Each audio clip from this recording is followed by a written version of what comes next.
여러분 안녕하세요. 예. 월드컵 잘 보고 계세요? 어제도 월드컵 보느라고. 예.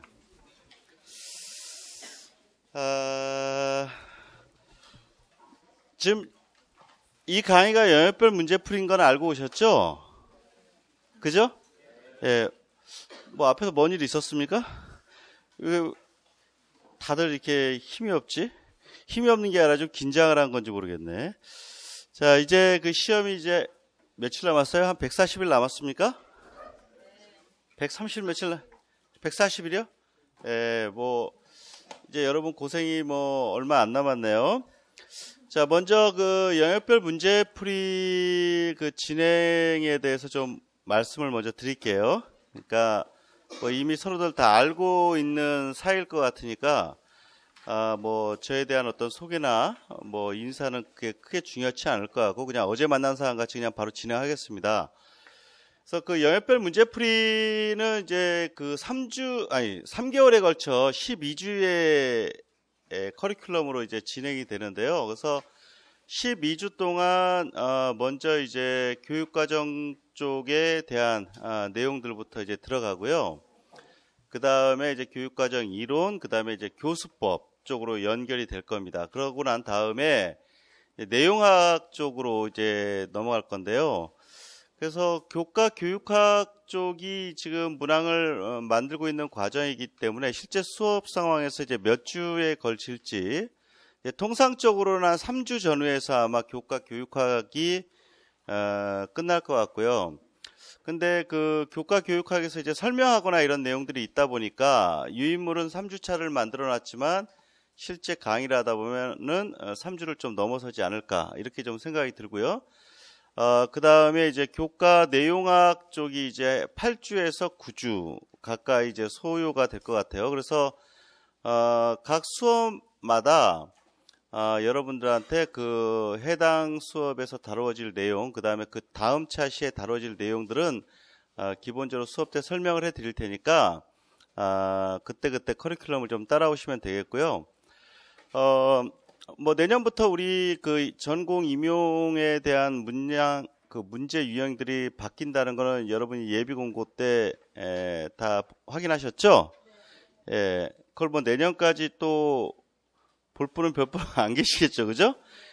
내년에 나는 봐야 되니까 올해는 경험상 봐야 되고 내년에 봐야 되니까 내년 시험 문항에 좀 익숙해져야겠다. 뭐 이럴 사람들도 모르겠어요. 간혹 있을지 모르겠는데 올해가 이제 논술형 문항이 있는 마지막 해가 될 것 같습니다. 그러니까 이제 전공 10점짜리 논술형 문항은 올해까지 이제 존치하고 내년부터는 이제 다 기입형과 서술형, 그래서 전공 A와 B의 양 그 시험 동안에 그 기입형과 서술형이 배점과 문항수가 좀 다르면서 A와 B에 이제 고루 나오게 될 것 같고요.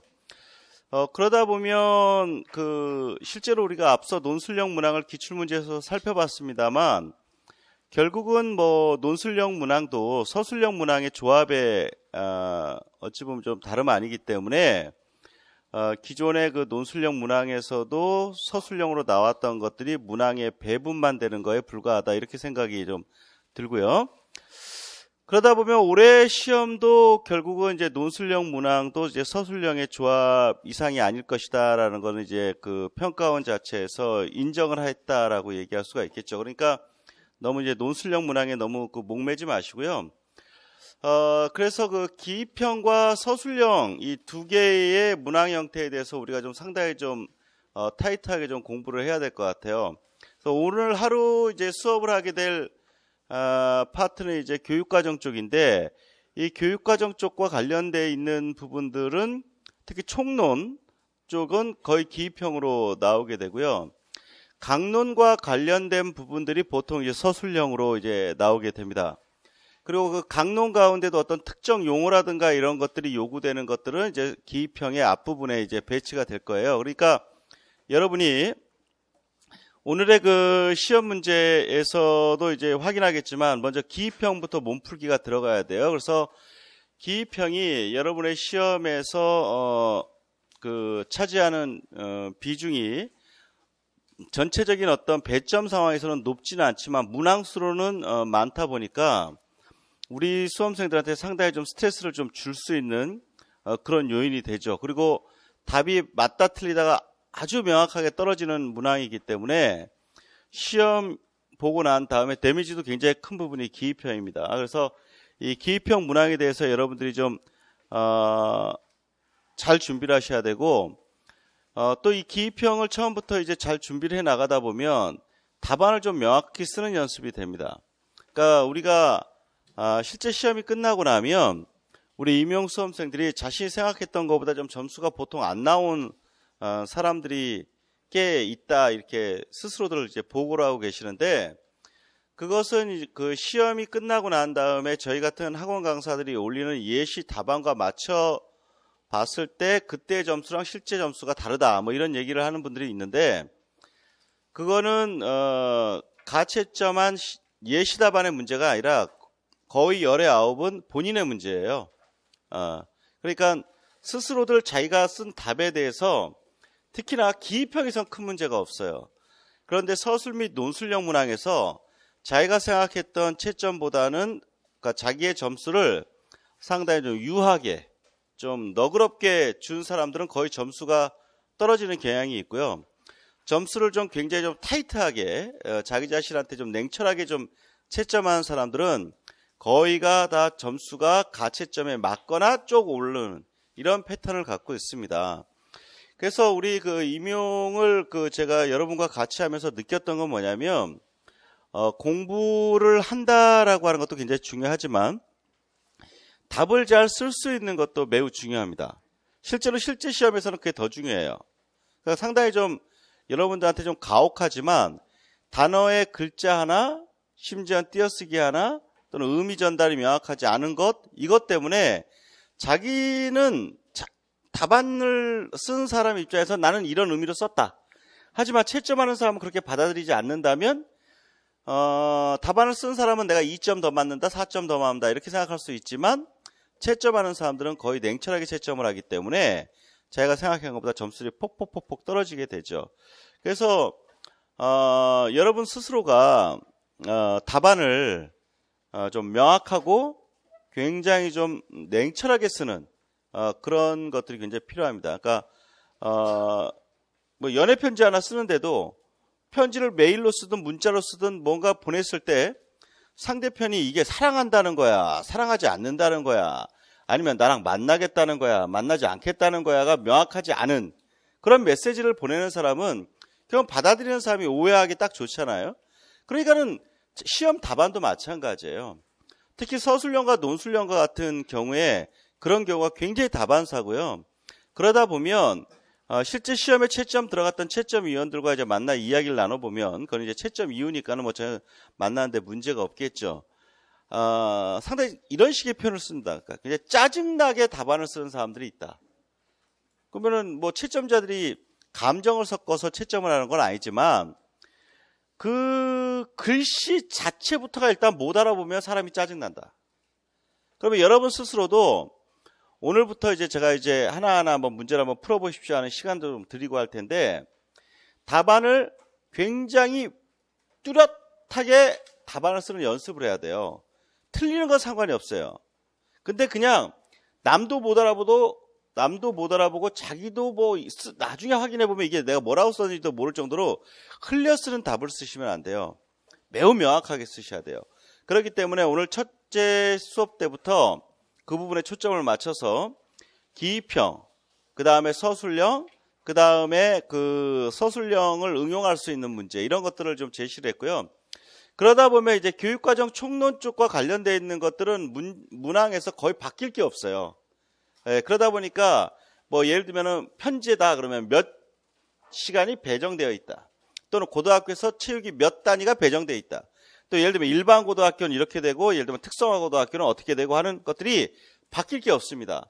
그리고 그런 것들은 특성 자체가 기입형 문항으로 나오기 때문에 그런 것들에 대해서 하나도 놓치지 말고 정확하게 자기 답안으로 만들어가는 게 첫째 주의 오늘 수업의 목표예요. 알았죠? 예, 그 다음에 올해 특히나 이제 강론 부분이 굉장히 강화돼서 나올 것 같은데, 그 강론과 관련되어 있는 부분은 서술과 논술령에 집중적으로 아마 나오게 될 거예요. 그러니까 그 부분에 대해서 좀 잘 대비를 좀 해야 되겠다 하는 생각을 좀 하게 되고요. 그 다음에 이번 강의 때는 정규 수업 유인물 외에도 모의고사 대방출이 일어나기 때문에 그걸 잘 받아갖고 스터디를 잘 하셔야 돼요. 그래서 이번에 36회의 분량의 모의고사가 이미 준비돼갖고 학원 측에 넘어갔거든요. 그러니까 기존에 제가 냈던 모의고사들 중심으로 해서 36회분을 매주 3회씩 여러분한테 제공이 될 거예요. 그럼 그걸 수업 때 하겠다는 얘기가 아니라 그것을 갖고서 여러분이 스스로 공부를 하셔야 돼요. 그러니까 모둠이 모여서 모둠 스터디에서 활용하셔도 되고 개인이 시간을 정해서 활용하셔도 되고요. 근데 일단 처음에 매주 이제 모의고사가 나갈 때 해당 주차의 모의고사에 대한 답안은 여러분한테 바로 드리지 않습니다. 그러니까 여러분들이 그걸 갖고서 친구들이나 스스로 공부하는 가운데 모의고사의 답안을 실제로 풀어보고 그 답안을 유추해보고 모르는 것들이라든가 이런 것들은 잘 체크를 해놓으셨다가 답안이 제공되었을 때 그것을 맞춰보고 그 맞춰보는 과정에서 자신이 부족한 부분들을 잘 해결하셔야 돼요. 알았죠? 예, 알았죠? 예. 그래서 12주차의 강의 동안에 매주 3회분의 모의고사로 해서 36회의 모의고사가 가니까 그때 여러분들이 저랑 약속할 건 뭐냐? 아주 간단해요. 문제풀이반 때 이 문제풀이반 유인물이랑 모의고사만 커버해도 굉장히 양이 많거든요. 그렇겠죠. 예, 문항수 자체가 아마 일주일에 자기가 받아들일 문제가 기입형, 서술형, 실제 모의고사까지 하면 몇백 문항이 될 거예요. 그거만 한 주 동안 완벽하게 하세요. 더는 더 하려 하지 마시고. 근데 이제 그걸 열심히 하신 다음에 남는 여백의 시간들이 굉장히 많겠죠. 남들이 있겠죠? 그럼 그 시간대 여러분이 부족한 부분을 하세요. 그러니까 여러분한테 제가 또 최근에 굉장히 많이 질문을 받는 게 뭐냐면 지금 이 시기에 어떤 특정한 어떤 파트를 집중적으로 해도 되겠습니까? 안 되겠습니까? 이런 얘기를 많이 질문을 받는데 대부분 그 파트가 어디냐면요. 뭐 교육과정이다, 체육사다 이걸 갖고 질문하는 분은 거의 한 분도 없었던 것 같아요. 거의가 뭐 생리학을 지금 뭐 집중적으로 한번 다시 봐도 되겠습니까? 역학을 좀 다시 봐도 되겠습니까? 뭐 아니면 통계 부분을 또 이 질문이 거의 열에 9, 8이 거의 그 질문이에요. 예. 뭐 나머지 질문 정도는 뭐 공부 방법 정도가 질문이 들어오고요. 근데 제가 1월 달부터 강의를 하면서 말씀을 드렸습니다. 뭐냐면 문제풀이반 이전의 이론은 끝내놔야 된다. 그리고 문제풀이반 들어가면 그때부터 시험 날짜가 4, 5개월밖에 남지 않기 때문에 어떤 특정 영역을 깊게 들어간다는 것은 굉장히 어렵다. 그리고 분명히 그 시기 되면 사람들이 마음이 급해지면서 부족한 부분이 자연과학 쪽에서 나오기 때문에 자연과학 쪽에 대한 것들을 투입을 해야 됩니까? 하는 질문을 하게 된다. 근데 그 질문 하지 마라. 내가 막 1, 2월 때 막 그런 얘기까지 했거든요. 그때 가서 또 하면 죽어버린다. 막 이러면서 내가 그랬는데 근데 그 질문은 어쩔 수 없이 하게 돼요, 사람이. 근데 자, 분명히 말씀드린 건 역학, 생리학, 측정평가 그냥 하던 데서 이제 딱 스톱. 예. 딱 그 수준의 깊이, 그 수준의 넓이에서 스톱해라. 더 들어간다고 점수가 더 올라갈 것도 아니고 이제는 점수를 높이는 데 초점을 맞춰야 돼요. 그러려면 점수를 높이는 쪽으로 초점을 맞춰 공부해야 돼요. 그러면 제가 문제풀이반 이전까지 암기하라고 그랬어요, 안 했어요? 암기할 필요 없다고 그랬어요. 암기는 자기가 여유 있게 볼 때 100일 정도에서부터 완벽하게 암기 들어가도 된다. 또는 좀 더 일찍 서두른다면 100일보다 좀 앞서 문제풀이반 정도부터 외우면 된다. 거듭 말씀드렸습니다. 지금부터가 그 타이밍이에요. 그러니까 예를 들어서 제가 역학 생리학에 막 투자하고 싶은 마음이 막 굴뚝 같아도 그 시간에 그래 내가 지금까지 공부해낸 역학과 생리학으로만 시험을 커버한다. 딱 요 생각만 하세요. 더는 하지 말고. 그런 다음에 그 역학 생리학이라든가 이런 파트에 투자할 시간을 어디다 투자해야 되느냐. 이제 교육과정, 체육사, 스포츠 사회학 등등의 실제적인 굉장히 높은 이해가 요구되지 않으면서 암기로 충분히 커버할 수 있는데 그 부분에 이제 초점을 맞춰야 돼요. 또 실제로 그 이전에는 암기를 별로 안 했을 테니까. 그러므로 여러분들이 마음은 충분히 이해를 하나 너무 깊게 들어가려고 하지 마라. 학문적인 한 파트에 대한 그 목마름 또 그리고 열심히 하려고 하는 갈망 이런 것들은 굉장히 아름답게 받아들인다. 그러나 결과로 우리는 승부를 봐야 된다. 예, 이제는 결과를 보여줄 때예요. 그러니까 매주 여러분한테 지급되는 유인물들의 내용만 정확하게 자기 것으로 커버해달라. 그리고 남는 시간 동안에 예를 들면 오늘 예를 들면 교육과정 쪽을 했다. 그러면 한 주 내내 또 교육과정만 할 수는 없는 거잖아요. 그러니까 교육과정과 관련되어 있는 문제풀이의 유인물, 그 다음에 그 당 주에 제공된 모의고사를 그 주에 완전히 커버를 해놓고 모의고사가 쌓여가면 안 됩니다. 안 푼 게 쌓여가면 그냥 떨어졌다 이렇게 생각하시면 돼요. 예. 그 왜 그러냐? 그걸 커버해내지 못할 정도의 능력밖에 안 된다는 거예요, 자기가. 그러니까 모의고사는 정말 모의고사잖아요. 풀어보는 거예요. 예. 그냥 풀어보는 거. 그래서 리허설 하는 거예요. 실제 시험에 시뮬레이션 하는 거예요. 그러니까 그 문제를 받아갖고 못 풀어도 좋으니까 높은 점수가 안 나도 좋으니까 풀어는 봐야 된다. 풀어는 보고 거기서 단 10점밖에 안 나온다 할지라도 모의고사를 풀어야 된다. 난 모의고사 풀어봐야 점수가 안 나오니까는 그냥 쌓아놓고 있다가 나중에 볼란다. 나중에 볼란다 해서 그 유인물 절대 나중에 못 봐요.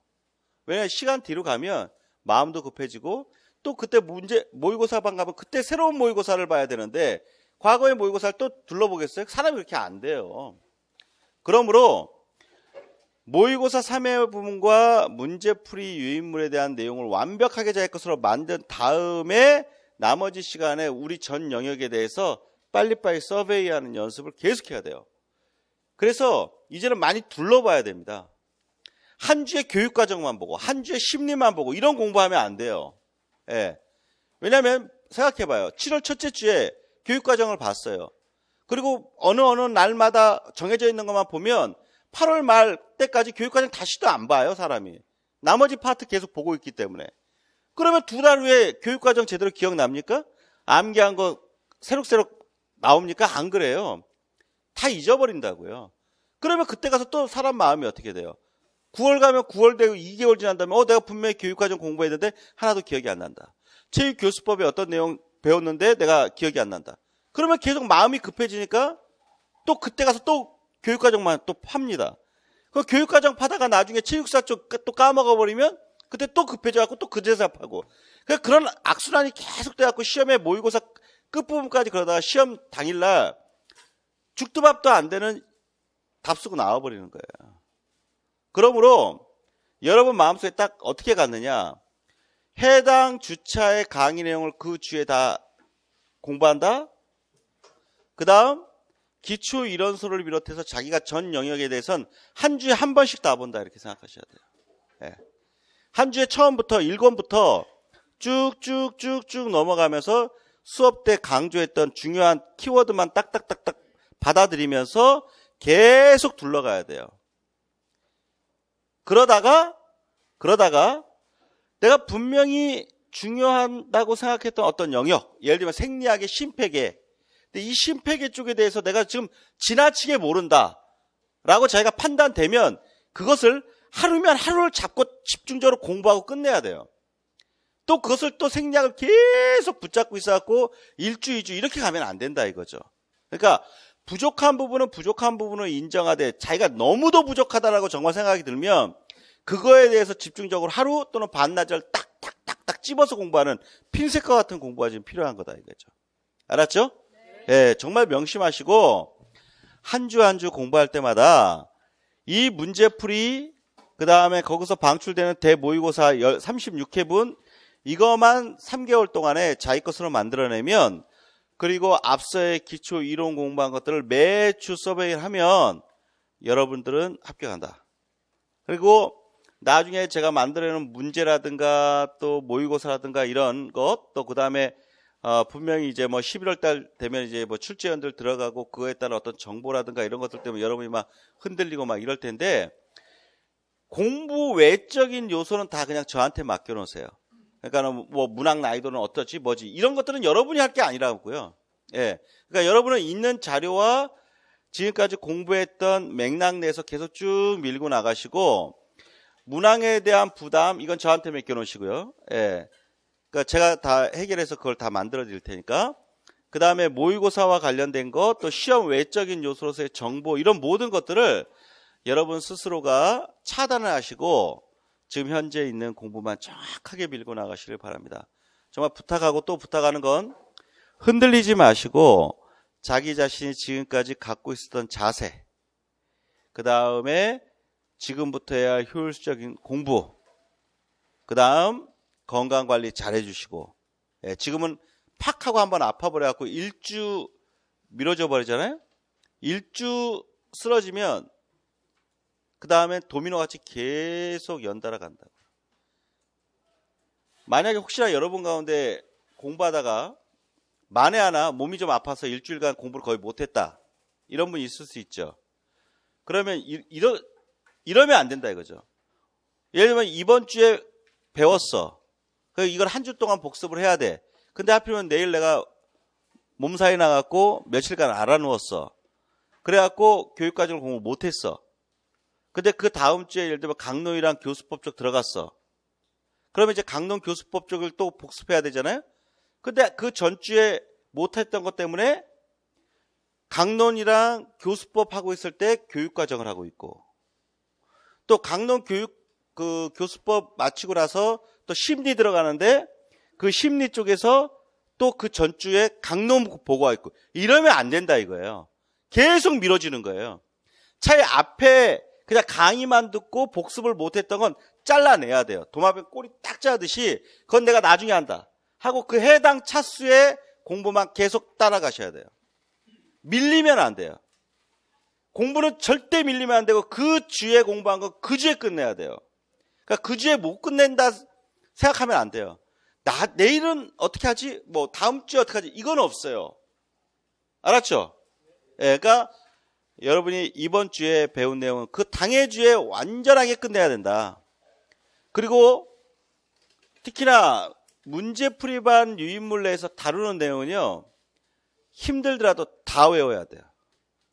특히 답안으로 제시되는 키워드는 무조건 다 외워주셔야 되고 수업 속에서 요 부분 이거는 요 부분은 외워놓으셔야 된다 하는 것들은 자기 것을 꼭 만들어 놓으세요. 그것만 약속해 주세요. 알았죠? 네, 그리고 열심히 해주시고요. 저도 열심히 할 테니까. 알았죠? 자, 그러면 여러분 지금 문제를 다 받으셨나요? 언제 받으셨어요? 아까 수업 들어갈 때 받았나요? 네, 그러면 그래도 전체적으로 문제에 대해서 쭉 한번 보셔야 될 필요성이 있으니까 이제는 매 수업할 때마다 그 유인물에 대한 내용들이 새로운 유인물이 나가게 되면 양이 꽤 많기 때문에 1시간 정도로 한번 먼저 풀어보는 시간을 한번 갖고 들어갈 생각이거든요. 그걸 안 하면은 여러분들이 그 문항마다 그냥 바로바로 맞닥뜨리고 바로바로 외워야 될 일이 있으니까 연필을 한번 들어보시죠. 볼펜도 좋겠지만 연필을 들어보시고 지금부터 1시간 정도 풀어보는 시간을 한번 갖도록 하겠습니다. 그래서 답안 작성 시간을 아마 1시간에 다 못 풀 거예요. 아마 양이 많아서. 자 시작해 보시죠. 네.